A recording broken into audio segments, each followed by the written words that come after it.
Halo Sobat Shooters, kembali lagi di channel Pondok Lensa. Kali ini dengan saya, Denny KMF. Hari ini saya akan membahas tentang DJI Ronin S, gimbal 3-axis terbaru keluaran dari DJI. Nah, yang pertama yang kita akan lakukan adalah kita akan unboxing DJI Ronin S dan melihat apa saja yang terdapat di dalam box dari DJI Ronin S ini. Ayo kita lihat. Seperti produk-produk DJI kebanyakan, Ronin S datang dengan sebuah case atau box yang cukup kuat. Setelah kita buka, kita akan melihat isinya dengan penataan yang cukup rapi. Kita bisa lihat 3-axis gimbal dan battery grip yang merupakan komponen utama dari DJI Ronin S. Kemudian juga ada tripod, lalu ada juga base mounting plate, ada kamera riser, lens mounting, kemudian ada IR control cable, kabel USB-C untuk koneksi ke laptop, USB power adapter, 2 hook dan lens strap, dan 2 kunci L dalam box accessories.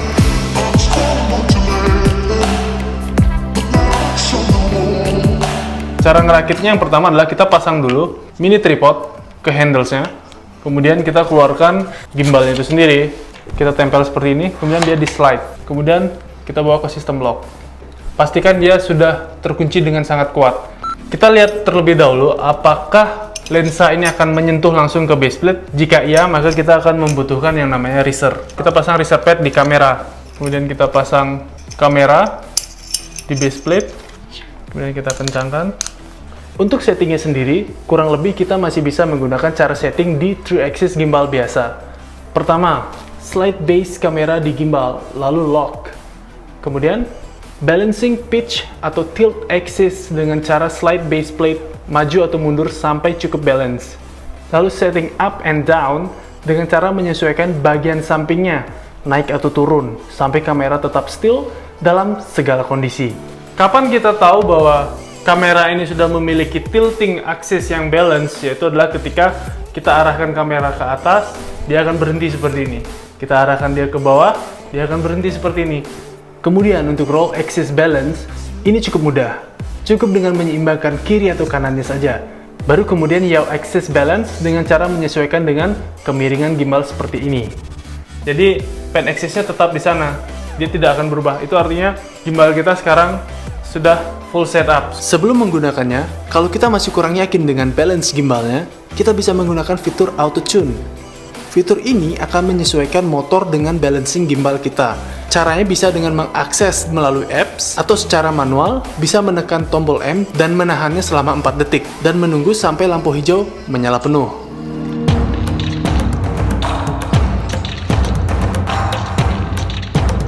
Oke, jadi yang pertama yang harus kita lakukan untuk mengoperasikan dari DJI Ronin S itu adalah dengan menyalakan tombol baterainya, yaitu ada di bawah sini. Jadi kita bisa pencet sekali. Nah, di sini juga ada tombol power. Oke, kita lihat dia otomatis langsung recenter. Oke, sekarang mari kita bahas tentang fungsi tombol-tombol yang ada di DJI Ronin S ini. Yang pertama adalah trigger atau tuas yang ada di depan dari DJI Ronin S ini. Fungsinya, jika kita tahan, kita pencet dan kita tahan sekali, gimbal akan dalam posisi lock. Ketika kita pencet tombolnya 2 kali, kamera akan di-reset dalam posisi yang normal. Dan ketika kita pencet tuas atau trigger ini 3 kali, kamera dalam posisi selfie. Fungsi joysticknya seperti biasa, untuk pan and tilt kamera. Tombol M untuk memilih 3 profile yang bisa diatur melalui apps. Dan tombol M ini juga bisa ditahan untuk mengaktifkan sport mode. Ketika dia berada di sports mode, kamera akan memiliki tilting atau pan yang sangat responsif. Kita bisa lihat, dia akan tilting. Kita juga bisa mengatur kecepatan respon atau dead weight-nya itu melalui apps. Nah, lanjut untuk penggunaan dari DJI Ronin S itu sendiri, kita bisa menggunakan dalam mode upright. Kita juga bisa menggunakan Ronin S ini dalam mode flashlight. Kita tahan tuas di sini, dia akan mode flashlight. Kemudian kita juga bisa menggunakannya dalam mode underslug, kurang lebih seperti ini. Selain underslug, kalian juga bisa menggunakan ini dalam posisi invert. Ini adalah posisi yang terbaik ketika kalian harus menggunakan kamera ini dengan posisi yang lebih rendah. Untuk bisa melakukan mode inverted, kita bisa menekan tombol power 2 kali untuk membuat DJI Ronin S ini dalam posisi standby.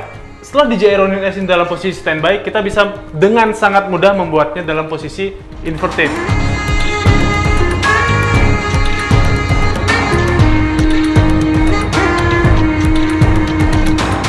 Membahas Ronin S belum lengkap rasanya kalau kita belum membahas juga tentang apps yang digunakan untuk mengontrol si DJI Ronin S itu sendiri. Banyak sekali fungsi yang bisa kita lakukan melalui apps ini. Pertama kita membahas tentang motor parameters. Kita bisa mengatur power yang dikonsumsi masing-masing motor melalui apps. Selain itu, kita juga bisa menggunakan mode panorama dengan cara men-setting titik awal, focal length, dan durasi shotnya sebelum menekan tombol shutter. Hal ini juga hampir mirip dengan apa yang kita bisa lakukan untuk mode time lapse. Kita setting dulu interval, content duration, dan frame rate-nya. Untuk titik awal dan akhir time lapse, kita bisa mengaturnya melalui joystick, apps, maupun diatur secara manual. Hal ini juga berlaku di fitur motion time lapse dan track.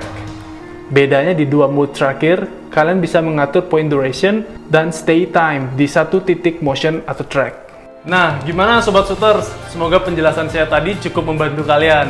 Jangan lupa, kalau kalian belum memutuskan untuk membeli DJI Ronin S, kalian bisa sewa di Pondok Lensa, ada di Bandung dan juga ada di Bali. Jangan lupa follow account social media kita di Instagram, YouTube, dan juga Facebook fanpage. Yang paling penting adalah subscribe dan thumbs up channel kita ini. Sampai jumpa di video selanjutnya. Saya Denny KMF undur diri. Terima kasih. Bye!